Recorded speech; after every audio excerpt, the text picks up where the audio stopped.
সমস্ত চাকরি প্রার্থীদেরকে আরো একটি নতুন চাকরির আপডেট নিয়ে এসেছি আমাদের ইউটিউব চ্যানেলের মাধ্যমে ডব্লিউবি জব রিপোর্টে।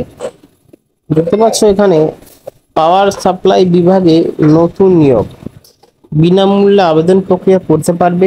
অনলাইনে আবেদন, ছেলে মেয়ে উভয় কিন্তু আবেদন করতে পারবে। প্রতিটি জেলা থেকে এই চাকরির জন্য কিন্তু অংশগ্রহণ করতে পারবে। কি পোস্টে চাকরি আমরা দেখে নেব। দেখতে পাচ্ছ প্রথমে রয়েছে ডেভঅপস ইঞ্জিনিয়ার পিএইচপি পাইথন, দুটো শূন্য পদে নিয়োগ করা হবে। তারপর দ্বিতীয় রয়েছে টেকনিক্যাল বিজনেস অ্যানালাইসিস্ট, একটি মাত্র শূন্য পদে নিয়োগ করা হবে। তৃতীয় রয়েছে পিএমইউ প্রজেক্ট কনসালটেন্ট, একটি মাত্র শূন্য পদে নিয়োগ করা হবে। তারপরে 4 নম্বর রয়েছে সিকিউরিটি টেস্টার, যেখানে একটি মাত্র শূন্য পদ রয়েছে। তারপরে এখানে দেখতে পারবে যে আবেদন করার জন্য যে সমস্ত চাকরি যে নিয়োগ করা হবে তার বিবরণ। ডেভঅপস ইঞ্জিনিয়ার পোস্টের জন্য আবেদন করার ক্ষেত্রে বিই বিটেক এমসি করতে হবে। রিক্রুটমেন্টের জন্য 2 বছর এক্সপিরিয়েন্স থাকতে হবে এবং এই সমস্ত কাজ করতে হবে। এবং স্কিল টেস্ট দেখতে পাচ্ছ, 2 বছর এক্সপিরিয়েন্স থাকতে হবে এবং এই সমস্ত বিষয়ে কিন্তু স্কিল টেস্ট থাকতে হবে।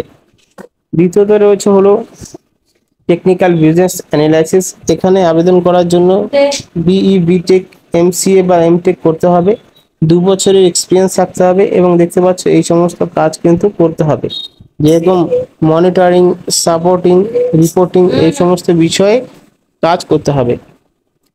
তারপর রয়েছে হলো সিকিউরিটি টেস্টার। সিকিউরিটি টেস্টার আবেদন করার ক্ষেত্রে বিই বিটেক বা এমসিএ এমটেক করতে হবে, 2 থেকে 5 বছরের কিন্তু এক্সপিরিয়েন্স থাকতে হবে এবং এই সমস্ত বিষয়ে কাজ করার অভিজ্ঞতা এবং কাজ করতে হবে। এবং সিকিউরিটি টেস্ট স্কিল টেস্ট দেখতে পাচ্ছ, এই সমস্ত বিষয়ে স্কিল থাকতে হবে।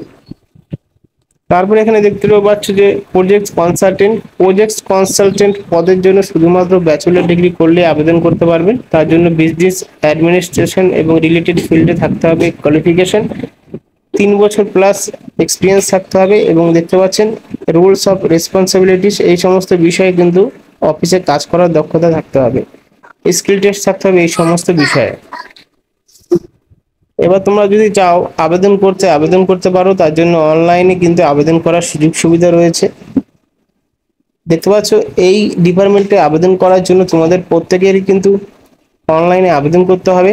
অনলাইনে আবেদন করার সময় তোমাদেরকে অ্যাপ্রেন্টিসশিপ ওয়েবসাইটে যেতে হবে, সেখান থেকে আবেদন পদ্ধতি শুরু করতে হবে এবং আবেদন যে করার লিঙ্কটা রয়েছে সেটা কিন্তু ডিসক্রিপশন বক্সে পেয়ে যাবে, সেখান থেকে ডাইরেক্টলি চলে যাবে আবেদন প্রক্রিয়ায় এবং সেখান থেকে সমস্ত বিষয়ের উপর নির্ভর করে সমস্ত ডকুমেন্ট আপলোড করে আবেদন করতে পারবে। তো আশা করি বুঝতে পেরেছো। এবং এই সমস্ত বিষয়ের জন্য তোমাদের কিন্তু আমাদের টেলিগ্রামে যেতে হবে, সমস্ত কিছু এবং এর নোটিফিকেশনটি তোমরা টেলিগ্রামে পেয়ে যাবে। তো এখানে শেষ করছি, ধন্যবাদ।